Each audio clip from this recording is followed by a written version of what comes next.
दिल्ली के रोहिणी सेक्टर 16 में अचानक अफरा तफरी मच गई जब निर्माणाधीन बहुमंजिला इमारत देखते ही देखते भरभरा कर नीचे आ गई। घटना इतनी तेजी से हुई कि आसपास मौजूद लोगों को संभलने तक का मौका नहीं मिला।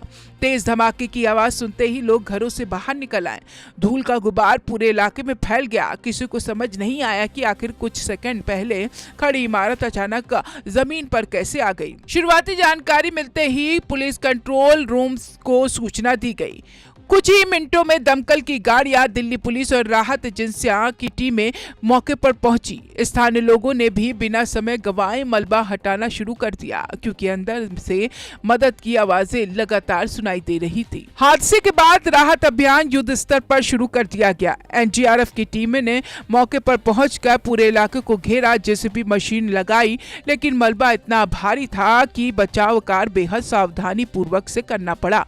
कई जगह हाथों से भी ईंट और सरिया हटाए गए ताकि अगर कोई जिंदा फंसा हो तो उससे नुकसान न पहुंचे। स्थानीय लोगों ने भी राहत दल के साथ कंधे से कंधा मिलाकर काम किया। शुरुआती घंटों में कुछ लोगों को बाहर निकाला गया, घायलों को तुरंत अस्पताल पहुंचाया गया, लेकिन मलबे के नीचे और लोगों के फंसे होने की आशंका ने पूरे इलाके की चिंता बढ़ा दी है। प्रत्यक्षदर्शियों का कहना है कि इमारत गिरने से पहले किसी को खतरे का अंदाजा तक नहीं था। कई लोगों ने बताया कि अचानक तेज आवाज आई और पूरी इमारत पत्तों की तरह बिखर गई। आसपास खड़े लोग जान बचाने के लिए भागे, लेकिन कुछ लोग मलबे की चपेट में आ गए।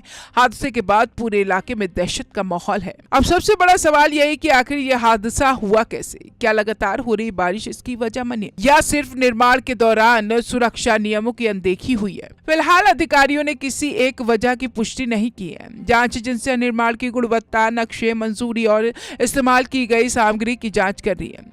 ये भी देखा जा रहा है कि निर्माण कार्य तय मानकों के मुताबिक हो रहा था या नहीं।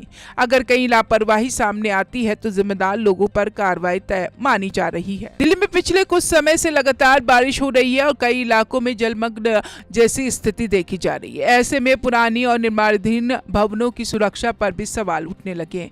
विशेषज्ञ मानते हैं कि किसी भी निर्माण स्थल पर सुरक्षा मानकों का पालन सबसे पहली जिम्मेदारी होती है।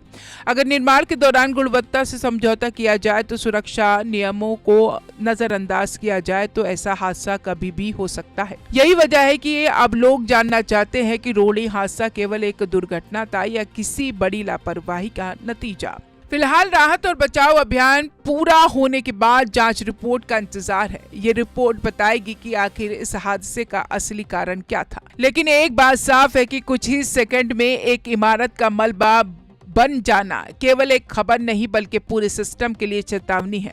सवाल यह है कि क्या राजधानी में निर्माणाधीन इमारतों की नियमित जांच होती है?